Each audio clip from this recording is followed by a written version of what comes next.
السلام عليكم ورحمة الله. برحب بكل اللي بيشوفني ويتابعني على قناة حياة أسماء. النهاردة هنعمل فيديو عن البط البغالي، لأن ما شاء الله في كتير قوي من المتابعين كانوا بيسألوني كتير قوي عن البط البغالي وبيتذبح على قد ايه وبيجيب كام كيلو. في ما شاء الله عندهم بيجيب وزن كويس بس في وقت قليل. فاحنا هنتكلم شوية عن البط البغالي وتربية البط البغالي وأسعار كمان البط البغالي. طبعا عايزه اقول لكم البط البغالي من اكتر البط اللي بياكل كتير جدا، فما شاء الله عنده شهية دايما مفتوحه، ويمكن اكتر نوع من انواع البط ان هو بياكل كتير.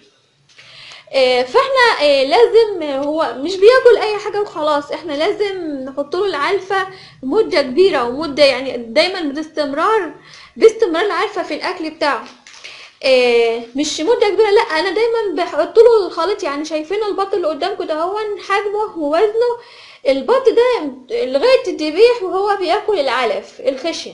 احنا الاول بنبتدي، انا دايما ما بغيرش اي نوع من العلف. انا في بدايتي خالص اول ما ابتديت اشتغل في الطيور، انا في بدايتي اول ما ابتديت اشتغل كنت بستخدم اللي هي العلفه البركه. فضلت شغاله عليها يمكن سنه ولا سنتين بس ما طولتش. وبعدين اول لما عرفت الهولمان دي لا يعني انا بقالي يمكن كتير قوي سنين كتير قوي شغاله، وبرضه شغاله على العلفه الهولمان الناعمه والخشنه، ان انا ما بغيرش العلفه. فانا في الاول ان انا بجيب العلفه الناعمه، وطول البط وهو صغير بحط له علفه ناعمه. فطبعا البط ده هو النمو بتاعه سريع، ان هو بيجي معاكي بسرعه. فلما يبتدي خلاص عمر 20 يوم كده بقوم انا محوله على علفه خشنه.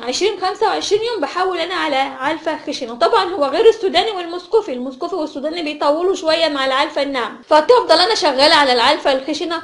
حتى لما بجيب الذره او بحط العيش اي مكون تاني بضيفه على العلفه الخشنه. خلاص انا عايزه اقول لكم العلفه الخشنه مستمره. هتضيفي اي اضافات على اكل البط لازم العلفه تكون محشوره زي ما انا قلت لكم. اول حاجه ان احنا ناسسه صح بالعلفه، ان احنا مش هنقول البط جه معانا كبير خلاص نقطع العلف، لا، لان العلفه هي عامل مهم واساسي في ان الحيوانات تيجي معاكي بسرعه تتاسس.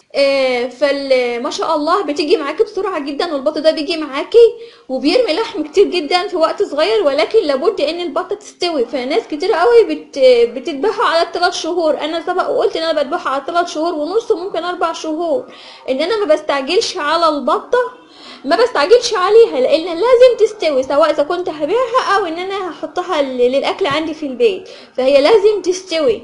حتى لما نشد الريشه ونلاقيها ناشفه مش معنى كده ان البطه استوت، ده احنا بس بنعمل تجربه عشوائيه، بس ان احنا هنشد الريشه تلقائي كده وهنلاقيها نشفت يبقى خلاص البط استوى.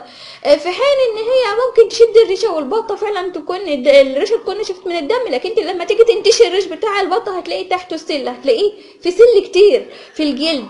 ففي الوقت ده واللي هتلاقي الفص ما هواش ناشف، هتلاقيه مرق معاكي ما هواش لسه مستوي. وطبعا البط البغالي لما هتزوديه كمان يعني 3 شهور، هياخد 3 شهور، هتزوديه كمان 15 يوم، ب 3 شهور ونص البطه تبقى كده تمام معاكي.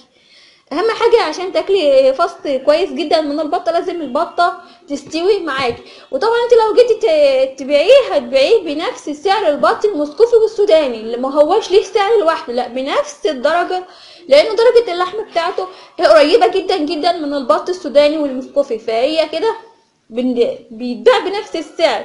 وزي ما قلت لكم البطه دي بترمي لحم كتير، خصوصا لما انت هتقعدها 3 شهور هتقعدها 4 شهور، نفس انت هتحافظي على ان طريقه الاكل بتاعتها تكون كويسه.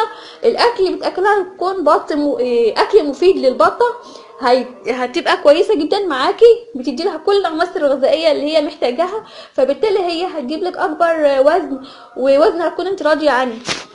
ده كان الفيديو بتاع النهارده، بتمنى ان هو يعجبكم. مستنيه اسئلتكم وتعليقاتكم على الفيديو. ما تنسوش اللي ما اشتركش في القناه يعمل اشتراك، يعمل لايك، فعل الجرس. كانت معاكم اسماء من حياة اسماء، اشوفكم بالف خير.